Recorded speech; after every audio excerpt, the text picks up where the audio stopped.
तो दोस्तों मैं कोई यूट्यूबर नहीं हूँ, लेकिन मैंने कुछ चीज़ें नोटिस की है, उसकी वजह से ये इन्फॉर्मेशन आप लोगों तक पहुँचानी बहुत ज़रूरी है। बस ये इन्फॉर्मेशन छोटी सी मैं देना चाहता हूँ आप लोगों को। क्वालिटी इतनी अच्छी वीडियो की नहीं है क्योंकि मैं एक यूट्यूबर हूँ ही नहीं यार, लेकिन मेरी एक इन्फॉर्मेशन है वो आप तक मैं शेयर करना चाहता हूँ। आपने ऑनलाइन शॉपिंग तो कभी ना कभी की ही होगी, है ना? आप लोगों ने ऑनलाइन शॉपिंग तो की ही होगी कभी ना कभी। ऑनलाइन शॉपिंग में एक ये चलता रहता है कि 999 वाली चीज़ 499 में, 2000 वाली चीज़ 999 में, 5000 वाली चीज़ 2000 में। ऐसा तो देखा होगा ना, ऐसे ऑफर चलते रहते हैं। इसका क्या मतलब है? तो उसी को मैं आज एक्सप्लेन करने आया हूँ यहाँ पे। उसी को एक्सप्लेन करूँगा आपको, आप दिमाग लगाना अपना, ठीक है? अगर मैं आपको दो वॉचेस दिखाऊँ, एक का प्राइस है 999 और दूसरी का प्राइस है 499, और अब मैं आपसे पूछूँ इसमें से कौन सी वॉच बेटर है? एक 999, एक 499 है, और मैं आपसे पूछ रहा हूँ इसमें से कौन सी वॉच बेटर है? तो आप में से ज़्यादातर लोग बिना कुछ सोचे समझे 999 वाली चूज़ करेंगे।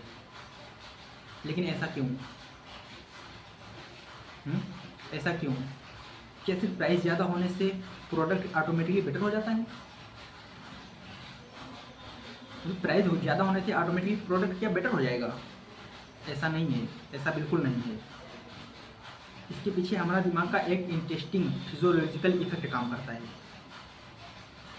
समझाता हूँ आपको, देखो।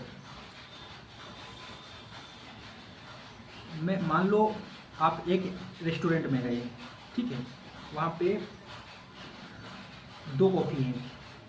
आप एक रेस्टोरेंट में गए, आपने मेनू में दो कॉफ़ी देखी, एक का प्राइस है 100 रुपये और दूसरी का प्राइस है 300 रुपये। मेनू चेक किया, वहाँ पे एक 100 रुपये की, एक 300 रुपये की, ठीक है?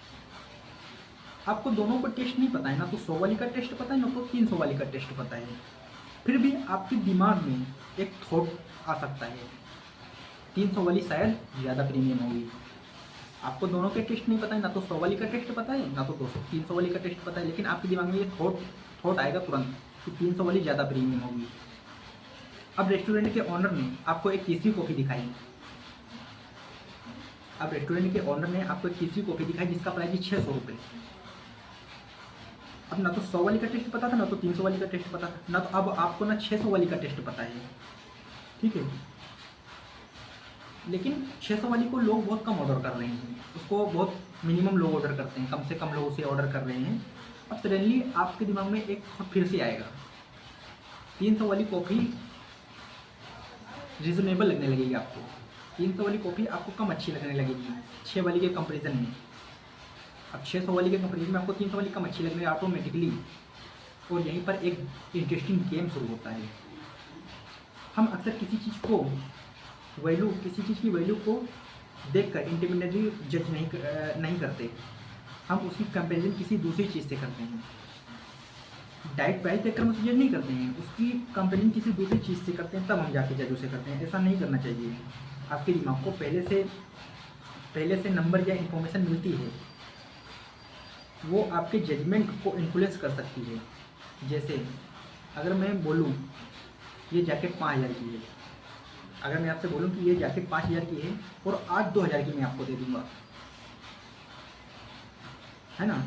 तो 2000 आपको रिलेटिवली चीप लग सकते हैं, बहुत कम लगेंगे, अरे बहुत खुश होंगे आप, अरे बहुत बढ़िया 2000 की, 5000 वाली चीज़ मेरे को 2000 की मिल रही है। लेकिन अगर मैं सिर्फ आपसे बोलूँ, केवल आपसे मैं बोलूँ ये जैकेट 2000 की है, अगर मैं 5000 ना बोलूँ, आपसे सिर्फ बोलूँ ये जैकेट 2000 की है, तो वही 2000 आपको बहुत लगेंगे। ऐसा क्यों है? नंबर तो सेम है ना। जब मैंने 5000 बोले, मैंने बोला 5000 की है, 2000 में आपको मिल जाएगी, तो आपको बहुत कम लगेंगे। अब मैं 5000 नहीं बोल रहा हूँ, सिर्फ बोल रहा हूँ सिर्फ ये जैकेट 2000 की है, तो आपको बिग लगेगा अमाउंट। लेकिन ऐसा क्यों? नंबर तो सेम है ना, बस कंपेरिजन बदल गया, तुरंत कंपेरिजन बदल गया।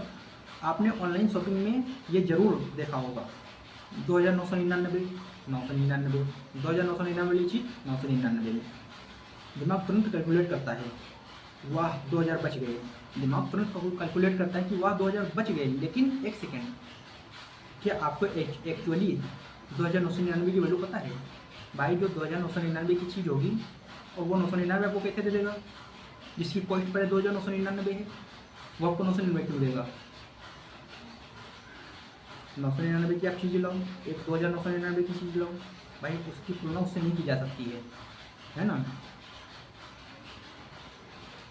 अब 999 कैपिटल आपको अट्रैक्टिव लग रहे हैं, इसलिए नेक्स्ट टाइम जब आपको कोई 4,999 और 1,499 का ऑफर दे तो सिर्फ डिस्काउंट देखकर इम्प्रेस मत होना, पहले खुद से पूछना क्या 1,499 में ये चीज़ वैसी भी मेरे लिए वर्थ इट है जैसी 4,999 में। बिल्कुल नहीं हो सकती यार, 4,999 कहाँ 1,499 नहीं हो सकती ना। और सबसे इंटरेस्टिंग बात, ये ट्रिक सिर्फ शॉपिंग में ही नहीं बल्कि सैलरी नेगोशिएशन से लेकर रेस्टोरेंट मेनू तक, बिजनेस से लेकर डेली लाइफ डिस्कशन तक एंकर इफेक्ट हमारी थिंकिंग को इन्फ्लुएंस कर सकता है। तो अगली बार जब कोई आपके सामने पहला नंबर रखे उसे सच मत समझ लेना, आप उससे सच मत समझना, पहले सोचना कहीं मेरा दिमाग इसी नंबर को एंकर तो नहीं कर रहा, एंकर तो नहीं बना रहा है ना। अगर आपको ऐसी कॉम्प्लिकेटेड चीज़ें सिंपल एक्सपीरियंस के साथ समझना पसंद है तो इस चैनल को मेरे सब्सक्राइब कर लें। मिलते हैं नेक्स्ट वीडियो में।